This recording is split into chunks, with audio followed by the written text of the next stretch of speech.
और इस बीच एक बड़ी खबर, राजस्थान में इंटेलिजेंस ने पाकिस्तान की खुफिया एजेंसी आईएसआई के एक जासूस को गिरफ्तार किया। आरोपी जासूस का नाम पठान खान बताया जा रहा है, जो जैसलमेर से पकड़ा गया। बताया जा रहा है कि आरोपी पठान खान को 1 महीने पहले ही डिटेन कर लिया गया था।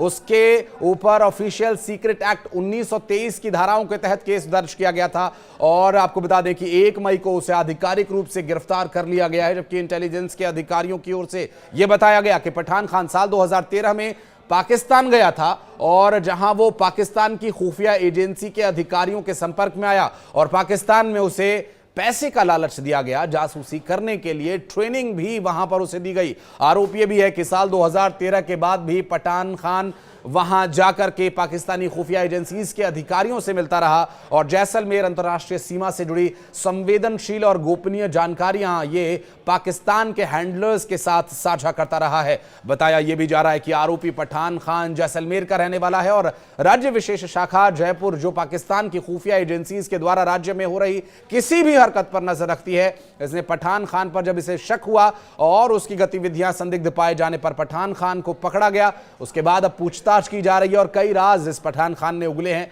और बताया जा रहा है कि ये पूछताछ काफी महत्वपूर्ण है और इसके तार पहलगाम हमले से भी जुड़ते पाए गए हैं। हालांकि कुछ कॉन्फिडेंशियल खबरें हैं जो आपको बताना इस समय ठीक नहीं होगा, लेकिन जो सरसरी तौर पर मिल रही जानकारी है वो जरूर आप तक पहुंचाएंगे। पठान खान पर जिन जगहों की जानकारी है पाकिस्तान को भेजने का आरोप है, उन जगहों पर इंडियन आर्मी का आना जाना हमेशा से लगा रहा है। सीमावर्ती क्षेत्र होने की वजह से वहां भारतीय सेना के जवान को तैनात करना हमेशा से भारत की सेना की प्राथमिकता रही है और सैन्य अभ्यास करने के लिए लगातार ऑपरेशंस वहां पर प्रैक्टिस के लिए, एक्सरसाइज के लिए किए जाते रहे हैं। एजेंसीज ने जो अपनी तरफ से प्रेस विज्ञप्ति जारी की उसमें यह बताया गया कि Pathan Khan social media platform के जरिए भी पाकिस्तान को भारतीय सेना की गतिविधियों की तस्वीरों को भेजता था और बॉर्डर की संवेदनशील सूचनाएं देता था। बताइए, ऐसे आस्तीन के सांप हों तो भला कोई देश कैसे अपनी सुरक्षा करे, लेकिन भारत फिर भी सक्षम है क्योंकि भारत को पता है कि आस्तीन में सांप बहुत है। जासूसी के लिए खुफिया एजेंसीज के अधिकारियों ने उसे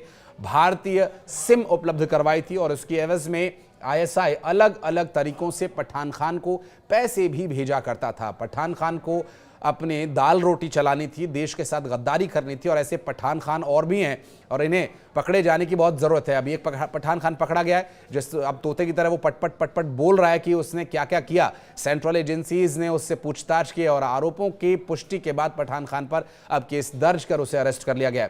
40 साल के इस अधेड़ गद्दार को जब पकड़ा गया तो जैसलमेर के चांदन में ये मौजूद था और चांदन गांव के कर्मों की ढाणी का ये निवासी बताया जा रहा है और इसके जो नहरी इलाकों में ये 0 RD पर खेत भी है इसका और उसे गिरफ्तार कर लिया गया। इसकी ज़मीन को जब्त कर लिया गया। खुफिया एजेंसीज को उसके मोबाइल पर पिछले कई दिनों से लगातार फ़ोन आने का शक हुआ।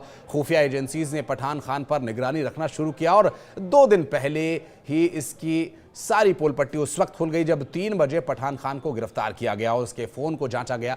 हालांकि उसके डाटा ट्रांसफ़र का काम चल रहा है और बहुत सारे खुलासे इसके फ़ोन से भी हुए हैं। गुरुवार को पठान खान को जब जैसलमेर से जयपुर लाया गया, वहां पूछताछ की गई तो इसके मोबाइल के डाटा ने सब कुछ बता दिया कि ये क्या कर रहा था, कहाँ गया था और आगे इसकी क्या प्लानिंग थी। डाटा रिकवर हो चुका है। आईएसआई को भी ये पता चल चुका है कि उसका जो पाला हुआ कुत्ता है वो पकड़ में आ चुका है। पहलगाम आतंकी हमले के बाद खुफिया और सुरक्षा एजेंसीज इन दिनों सीमावर्ती इलाकों में पूरी तरह से सजग हैं और प्रत्येक संदिग्ध गतिविधि पर नजर रखी जा रही है। खुफिया एजेंसीज ने पठान खान पर निगरानी काफ़ी पहले से ही रखी हुई थी और अब उसके गिरफ्त में आने के बाद जो विषय सामने आए हैं वो काफ़ी चौंका देने वाले हैं और पहलगाम आतंकी हमले से इसके कनेक्शन होने की भी बात कही जा रही है। ऐसे गद्दारों की क्या सज़ा होनी चाहिए, कमेंट सेक्शन में अपनी प्रतिक्रिया ज़रूर दीजिएगा। धन्यवाद।